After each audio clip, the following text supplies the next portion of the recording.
بلکہ ہماری خوش قسمتی یہ کہ یہ ہمیں میسر ہے آج کل، وگرنہ ان کا ایک فون دبئی میں ہوتا ہے اور ایک فون اسلام آباد میں.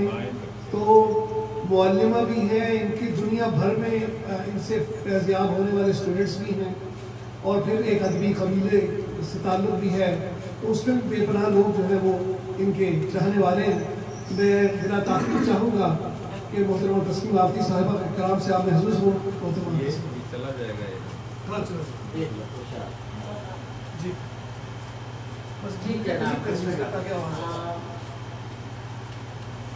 دوستوں کی جو محفل ہوتی ہے، ہوتا یہ ہے کہ اس میں یہ احباب ہوں یا دیگر اور احباب، اس میں ہوتا یہ کہ ہم کچھ رسمی باتیں چاہتے ہی نہیں ہیں کرنا. تو میرا تو دل چاہتا تھا کہ صدارت بھی نہ ہو، اور جو کچھ بھی ہو وہ بس ہمارا مقصود ہو، جو ہم سب کے مقصود اور محبوب ہیں.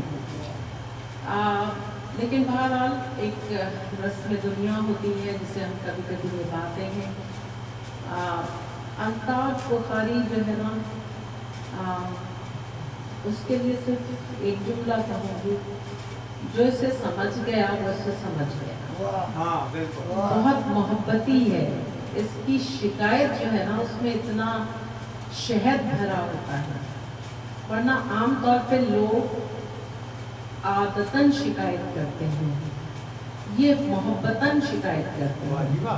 اور یہی وجہ ہے کہ میں جب یہ شکایت کرتے ہیں تو میں ان کی شکایت کو قبول کر لیتی ہوں، اس لیے کہ بہت کم لوگ محبت سے شکایت کرتے ہیں. بہت اچھی محفل انہوں نے کی، اور ان سے زیادہ ان کی بیگم صاحبہ نے بڑی محنت کی. جیسا کہ دنیا میں ہوتا رہا ہے ہمارے سماج میں، مرد تو فرمائش کرتے ہیں اور بیچاری خواتین جو ہیں ان کو پورا کرنے میں لگی رہتی ہیں. ایسا ہی ہوتا ہے. بہرحال جتنے احباب ہیں سب مفتی یہاں موجود ہیں، اور ہمارے آج بہت عرصے کے بعد واقعی میں یہ عید قربان ہے جو ہمارے خالد خواجہ صاحب میں یہاں موجود ہیں. تو بہت خوشی ہوئی ان سے مل کر، بہت عرصے بعد ملے، اور اس سے زیادہ مجھے ان کی بیگم سے مل کے خوشی ہوئی. مجھے بہت خوشی ہوئی. میں ہمیشہ بہت خوش ہوتی ہوں کوئی بھی نوآمیز میرے مقابلے میں جو ہے وہ لکھتا ہے اور اس کی تخلیقات اگر سامنے آتی ہیں.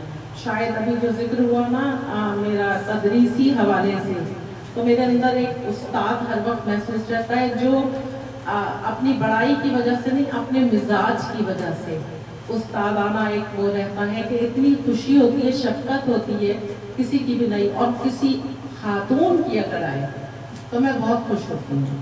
اور مجھے خوشی ہے، اور کیونکہ میں فرح کو یہ بھی دیکھ رہی ہوں کہ یہ جس طریقے سے نا عروج کی جانب بڑھ رہی ہے، یہ ایک بہت اچھی بات ہے. اور انشاءاللہ جب وقت ہوگا تو ہم فرح کی شاعری پر بات کریں گے. ہم گھومتے پھرتے رہتے ہیں، اور یہ ساری دنیا کی خاک جو ہے ہمیں اس لیے عزیز ہوتی ہے کہ ہم وہاں سے جا کر نا محبت کے جو اس میں ذرے ملے ہوتے ہیں نا، انہیں کشف کر لیتے ہیں.